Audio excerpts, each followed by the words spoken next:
Halo teman-teman, jumpa lagi ya di channel aku, channel Rahmat Motovlog.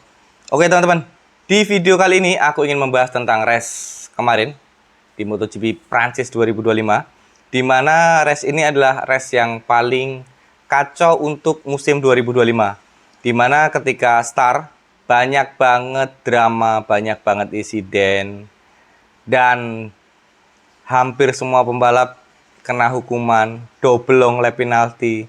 Ini adalah balapan yang paling kacau, paling semrawut teman-teman ya.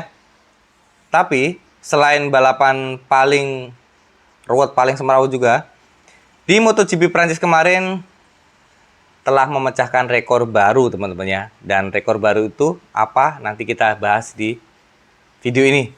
Oke, langsung saja. Yang pertama ingin aku bahas adalah Marc Marquez. Di mana Marc Marquez untuk seri GP Prancis kemarin, di sprint race Marc Marquez bisa podium 1. Di main race atau balapan utama Marc Marquez finish di posisi kedua. Dan sebenarnya fakta apa aja sih yang kemarin terjadi di MotoGP Prancis?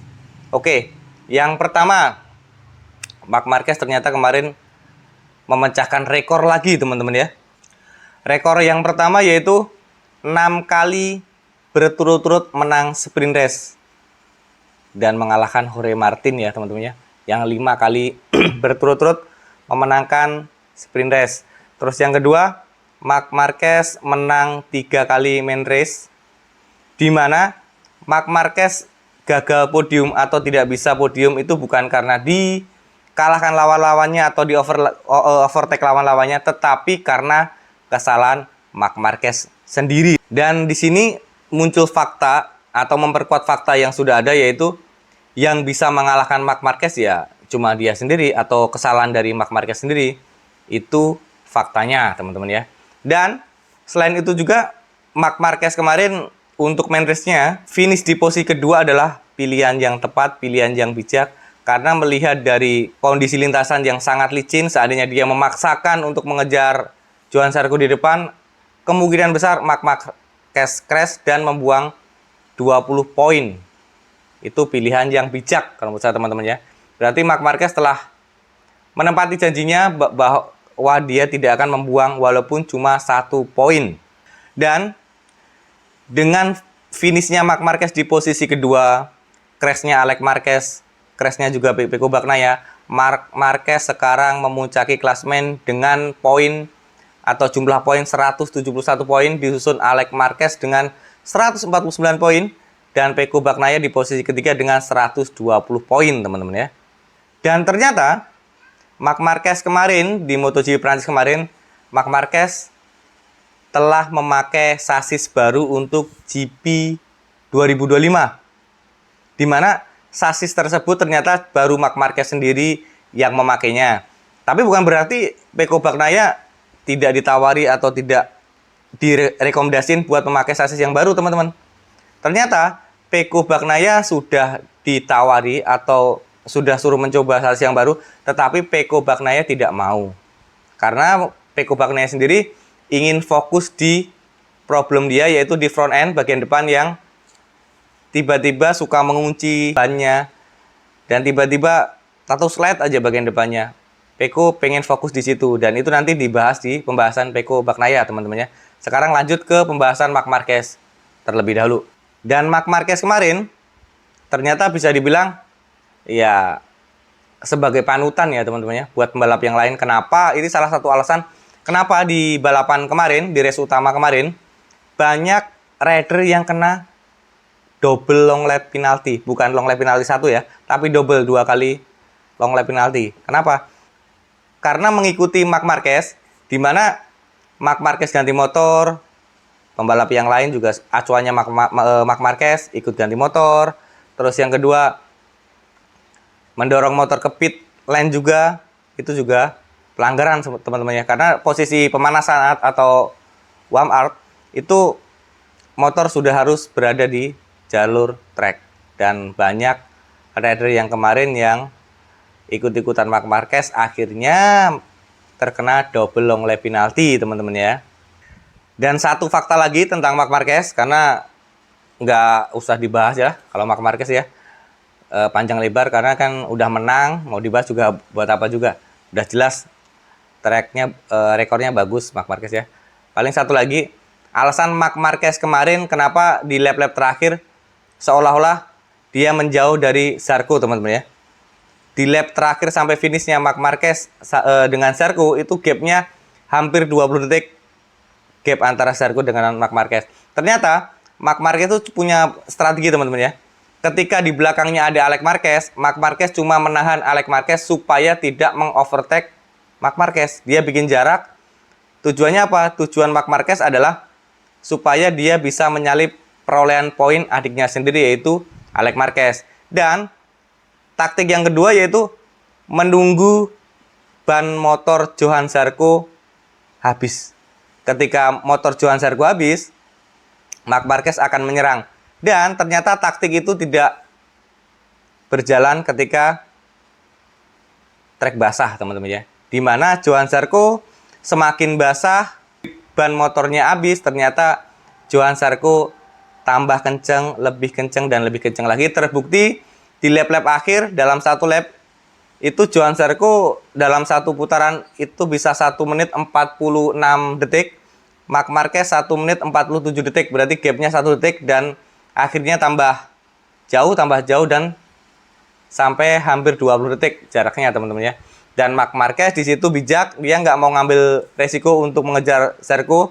Karena apa? Kalau dia memaksakan untuk mengambil resiko, pasti kemungkinan besar Marc Marquez crash dan tidak mendapatkan poin atau 0 poin teman-temannya. Dan itu sayang sekali, karena posisi waktu Marc Marquez posisi 2, Alex Marquez sudah crash, Pecco Bagnaia juga sudah terjatuh. Dan yang kedua, admin pengen membahas tentang Pecco Bagnaia teman-teman ya. Ternyata Pecco Bagnaia frustasi teman-teman. Sebelum balapan sprint race, ternyata masalah Pecco Bagnaia mengenai tangki bahan bakar, yang dia mengeluhkan tentang tangki bahan bakar ketika sprint race, ternyata dari kubu Ducati atau mekanik Ducati sendiri sudah menawarkan solusi mengganti tangki yang lebih kecil, yaitu 12 liter.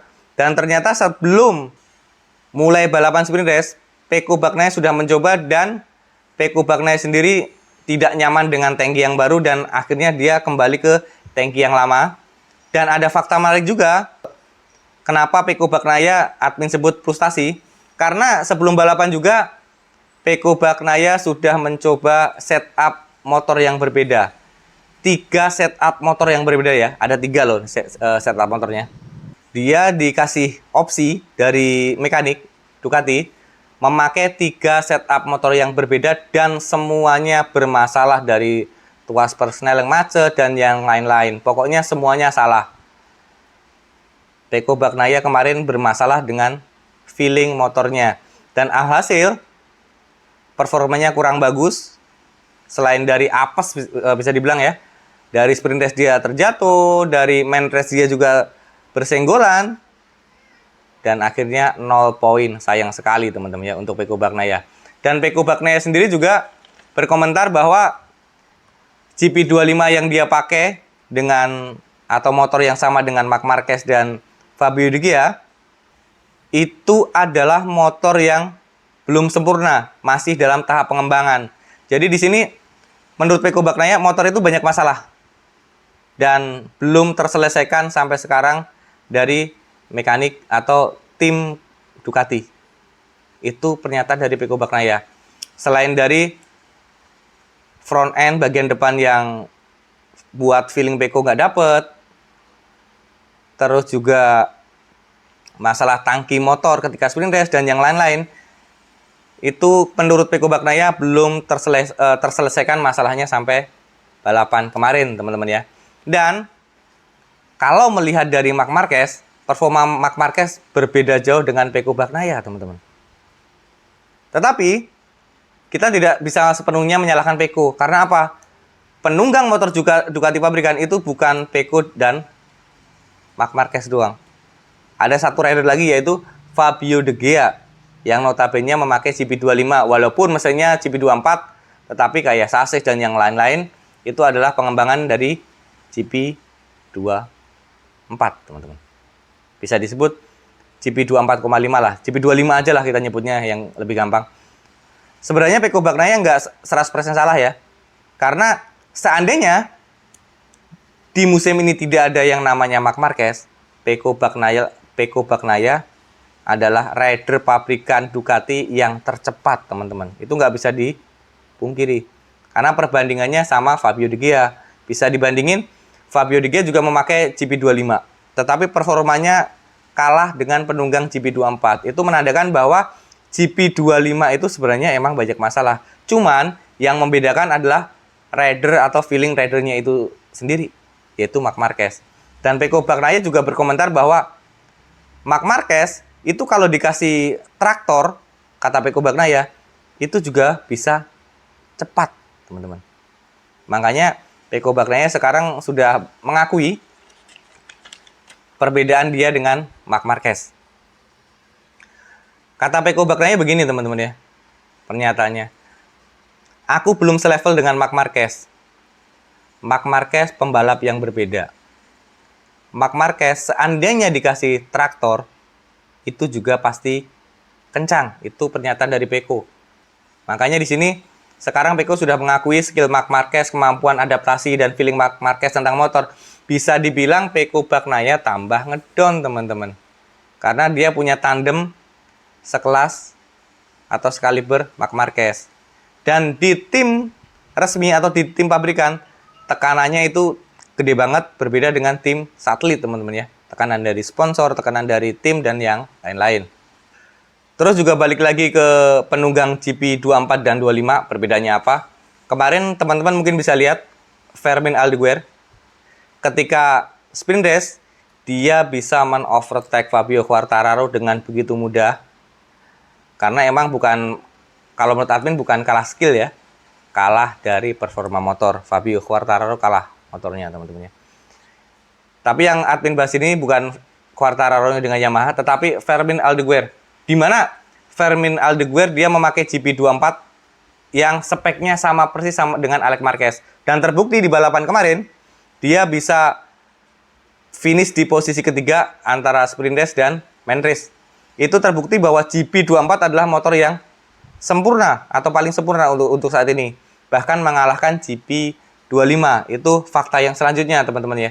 Jadi buat teman-teman fan Marquez atau yang nggak suka sama Pecco Bagnaia, jangan langsung menyalahkan Pecco Bagnaia. Karena Pecco Bagnaia nggak 100% salah. Walaupun emang Pecco Bagnaia mentalnya sedikit ngedon karena melihat dari performa seorang Marc Marquez. Kayak itu, teman-teman ya. Dan sedikit fakta, lanjut ke Fabio Quartararo ya. Fabio Quartararo ternyata juga apes, teman-teman ya, di balapan utamanya. Karena dia ingin mengukir sejarah mungkin ya. Karena dia bisa pole position, ingin podium atau ingin juara di kandang. Tetapi semangat dan motivasinya itu berujung apa ya, bisa dibilang kesialan ya, teman-teman ya. Karena apa? Ketika balapan utama kemarin, Fabio ternyata crash juga, terjatuh juga. Dan ada kejadian unik ketika Marshall membantu untuk menolongnya. Fabio kelihatan nggak suka dengan perlakuan Marshall. Dan akhirnya Fabio berkata-kata kasar dan membuat Marshallnya sedikit gimana ya, mungkin nggak terima, bisa dibilang gitu ya.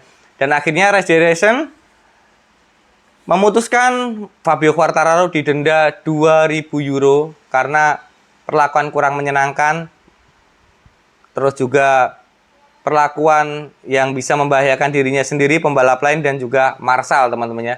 Jadi mungkin di sini etikanya Fabio kurang bagus ketika balapan kemarin. Ya mungkin bisa dimaklumin ya, karena motivasi Fabio Quartararo kemarin adalah bisa podium di balapan kandang seperti itu, teman-teman. Selain dari denda 2.000 euro, Fabio Quartararo nanti di balapan Silverstone, nanti dia juga mendapat hukuman pengurangan waktu latihan 10 menit atau pengurangan waktu 10 menit di FP1, teman-teman ya. Itu hukumannya buat Fabio Quartararo karena mungkin etikanya kurang bagus ketika balapan kemarin. Seperti itu. Jadi penyebabnya dia dihukum dan didenda yaitu adalah sikap yang berlebihan yang dinilai membahayakan pembalap lain dan para marshal ofisial. Itu alasan kenapa Fabio Quartararo terkena denda dan penalti di sesi latihan bebas di balapan selanjutnya. Oke, lanjut kita ke Johann Zarco teman-teman ya. Dimana Johann Zarco kemarin ternyata ada faktor keberuntungan juga, faktor strategi juga yang bikin dia juara. Karena apa? Yang lain terkena double long lap penalti, ternyata Zarco lolos dari hukuman double long lap penalti, teman-teman ya. Karena apa? Karena Zarco sejak awal sudah memakai ban slick atau ban basah, di mana ketika pemanasan para rider mengelilingi track, mereka menilai bahwa treknya mengering dan akhirnya kembali ke pit, mengganti motor. Setelah mengganti motor, mereka melanjutkan lagi masuk track dan akhirnya hujan lagi. Tetapi Zarco di sini sudah memakai ban slick, jadi dia menghemat ban supaya tidak perlu ganti motor lagi. Dan rider yang lain dia masuk ke pit lagi, mengganti ban slick dan akhirnya kena hukuman double long lap penalti. Dan Zarco selamat. Zarco aman dari hukuman, teman-teman ya. Karena bisa dibilang kemarin sebenarnya biang keroknya sih Marc Marquez. Kalau boleh admin boleh ngomong ya, karena acuan semua pembalap tertuju pada Marc Marquez. Ketika Marc Marquez masuk pit, pada ikut. Ketika Marc Marquez keluar, pada ikut. Masuk lagi, pada ikut. Seperti itu, teman-teman ya. Walaupun memang keputusan Marc Marquez sebenarnya tepat, tetapi Federation punya aturan sendiri, teman-teman ya. Dan mau nggak mau, yang satu kena long lap penalti, yang lain juga kena. Kalau trik dari Zarco bisa juara satu di sana, yaitu menghemat ban slicknya. Seperti itu pengakuan Johann Zarco. Dan ketika melihat seorang Jack Miller crash, Johann Zarco percaya diri, pede, ini waktunya saya podium 1. Karena apa? Menurut Johann Zarco, rider yang ketika basah bisa cepat selain Marc Marquez, yaitu adalah Jack Miller, teman-teman ya. Jack Miller pasti kencang ketika balapan basah. Dan Zarco kemarin juga memecahkan rekor yang sudah dari tahun 1954 tidak ada yang sanggup memecahkan, dan kemarin dipecahkan oleh Johann Zarco, yaitu rider Prancis pertama yang memenangkan gelar di publik sendiri atau tuan rumah. Sejak tahun 1954 terakhir menang pembalap Prancis di sini yaitu Pierre Moneret di tahun 1954. Dan kemarin dipecahkan oleh Johann Zarco. Luar biasa, selamat buat Johann Zarco. Dan juga ini adalah podium pertama atau kemenangan pertama buat Honda, walaupun bukan tim pabrikan, lewat tim satelitnya yaitu LCR Honda, teman-teman ya. Suatu apa ya, pencapaian yang luar biasa ya kalau menurut admin sendiri. Oke, Zarco sudah, Fabio sudah, berarti kita bahas Alex Marquez sedikit, teman-teman ya. Alex Marquez kemarin ketika di sprint race dia posisi kedua, ketika di race utama dia crash, walaupun sempat bisa melanjutkan lomba dan akhirnya terjatuh lagi, teman-teman ya. Dan itu membuat poin Alex Marquez tertinggal jauh dari Marc Marquez, teman-teman ya. Oke, teman-teman, paling cukup sekian video dari admin. Nanti kalau ada informasi lebih lanjut lagi, ada informasi terbaru lagi, nanti akan aku bikinin video lagi ya. Dan di akhir video ini nanti akan admin kasih klasemen sementara perolehan poin dan pemenang kemarin di main race. Dan seperti biasa, jika teman-teman punya pendapat, silahkan coret-coret di kolom komentar ya. Tentang jagoannya, tentang pendapatnya, mangga silahkan coret-coret di kolom komentar. Dan paling cukup sampai di sini video pendek dari admin. Dan jika teman-teman suka dengan video ini, jangan lupa like, komen, subscribe, dan share. Dan jika teman-teman tidak suka dengan video admin ini, tinggal di skip aja. Dan sampai jumpa di video-video aku selanjutnya ya. Dadah.